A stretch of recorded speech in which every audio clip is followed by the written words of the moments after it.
ახალციხის სახანძრო სამაშველო სამსახურში ბორჯომის სოფლების დაბაძველისა და ციხის ჯვარის ტერიტორიაზე გაჩენილი ხანძრის შესახებ ინფორმაცია დღეს გამთენეისას 5 საათზე შევიდა. ტყის მასივში კვამლი პირველად ადგილობრივებმა შენიშნეს, რის შედეგადაც შესაბამის სამსახურებს გამოუძახეს. ცეცხლის ლოკალიზება რამდენიმე საათის მანძილზე გაგრძელდა. მეხანძრეების მუშაობას ტერიტორიაზე წყლის არარსებობა აფერხებდა.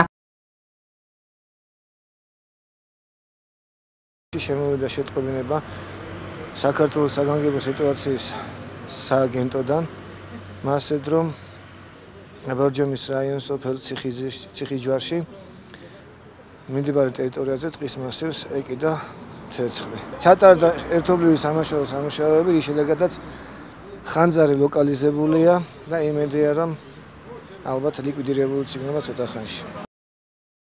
რამდენიმე საათის მანძილზე ფოთლოვანი ტყის მასივში გაჩენილი ცეცხლის ლოკალიზებას ახალციხისა და ბორჯომის სახანძრო სამაშველო სამსახურები, რეზერვისტები, ასევე ტბის, ბაკურიანის, საკირისა და ტაძრის მოსახლეობა ცდილობდა. როგორც მეხანძრეები ამბობენ, ტყის მასივში ხანძარი სავარაუდოდ მინდვრიდან გაჩნდა, რომელსაც ცეცხლი ეკიდა.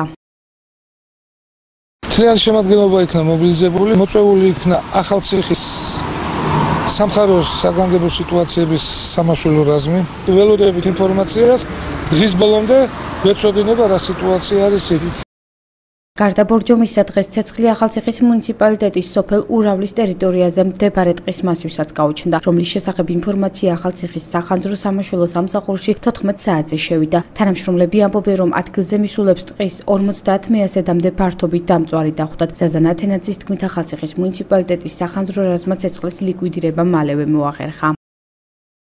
დღეს 14 საათზე და 20 წუთზე შემოვიდა ინფორმაცია მასეთ რომ ურაველში ისევე ეკიდა ტყის მასივს ცეცხლი და გავიდა სამაშველო ჯგუფი, მეორე სამაშველო ჯგუფი ხანძარი ლოკალიზებულია იქაც.